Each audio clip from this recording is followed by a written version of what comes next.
जय जिजाऊ, जय शिवराय, जय भीम बांधवांनो.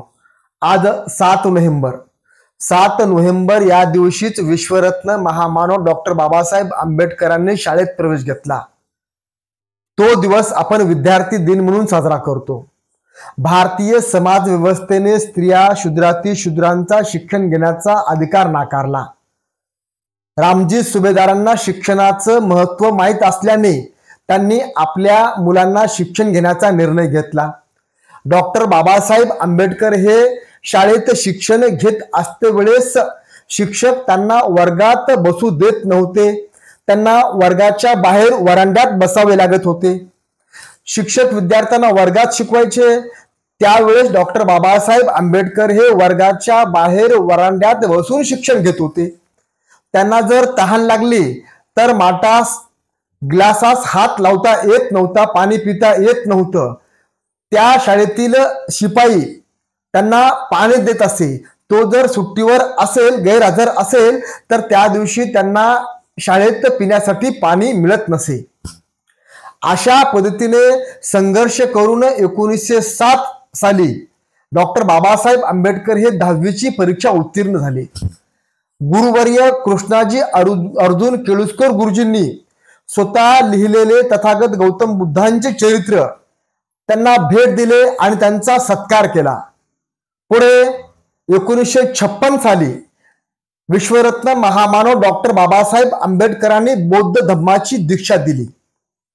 पुढे त्यांची शिक्षण घेण्याची ऐपत नसल्याने कृष्णाजी अर्जुन केळुस्कर गुरुजींनी छत्रपती सयाजीराव गायकवाड महाराजांची भेट करून दिली आणि त्यांच्याकडून शिष्यवृत्ती घेऊन त्यांनी पदवीपर्यंत शिक्षण पूर्ण केले. पुढील शिक्षण त्यांनी अमेरिका, इंग्लंड या सारख्या प्रगत देशात जाऊन शिक्षण घेतले. ते नियमितपणे 18 तास अभ्यास करायचे.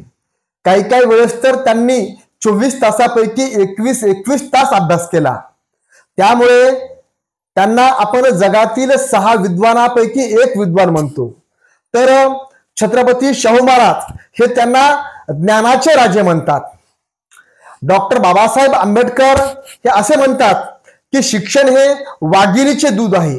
जो प्राशन करेल तो गुरगुरल्याशिवाय राहणार नाही. म्हणजे अन्याय अत्याचार सहन करणार नाही, तर अन्याय अत्याचाराच्या विरोधामध्ये तो आवाज उठवेल. पुढे ते असेही म्हणतात, शिका, संघटित व्हा आणि संघर्ष करा. माणूस हा अजन्म विद्यार्थी असतो आणि त्याला अनुसरूनच त्यांनी शिक्षण घेतलेलं आहे, ज्ञान मिळवलेलं आहे. त्यामुळे आजच्या सर्वच विद्यार्थ्यांनी चांगलं शिक्षण घेतलं पाहिजे. आज त्यांच्यासारखी परिस्थिती आपल्या समोर नाही.